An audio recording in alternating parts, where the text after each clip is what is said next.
Merhaba arkadaşlar. İmre'nin Dünyası kanalına hoş geldiniz. Bugün de sizlerle çok güzel öksürük şurubu, melhemi yapacağız.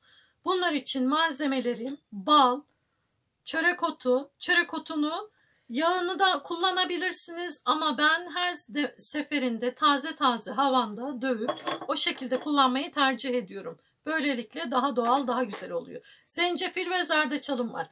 Evet, şimdi hemen bu öksürük merhemimizin yapılışına geçiyoruz.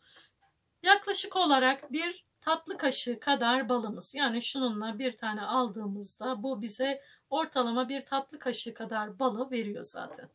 Hemen bunun içine yine bir tatlı kaşığı kadar havanda dövmüş olduğumuz çörek otu ve bunun üzerine yarım kaşık zencefil ve zerdeçalımı katıyorum. Bunların hepsini güzelce karıştırıyorum.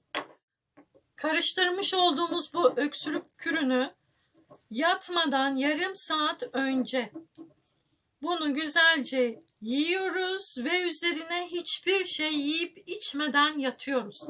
Sabaha kadar bu boğazımızdaki bütün mikropları öldürüyor, öksürüğü kesiyor. İlk kullanımda dahi faydasını göreceksiniz. Gördüğünüz gibi karışımı çok basit. Sadece 4 tane malzeme ile bu kürü hemen hazırlayabiliyorsunuz. Öksürüğü olanlar, balgamlı öksürük, kuru öksürük, bütün öksürüklere iyi geliyor. Her derde deva. Evet arkadaşlar, malzemelerimizin hepsini karıştırıyoruz.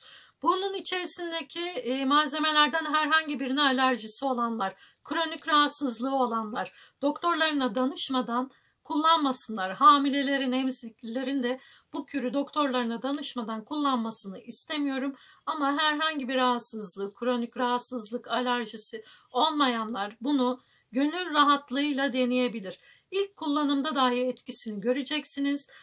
İmre'nin Dünyası kanalından hepinize saygılar diliyorum. Kanalıma abone değilseniz abone olup altına yorum atıp videomu sonuna kadar izlediğiniz için çok teşekkür ederim. İyi günler.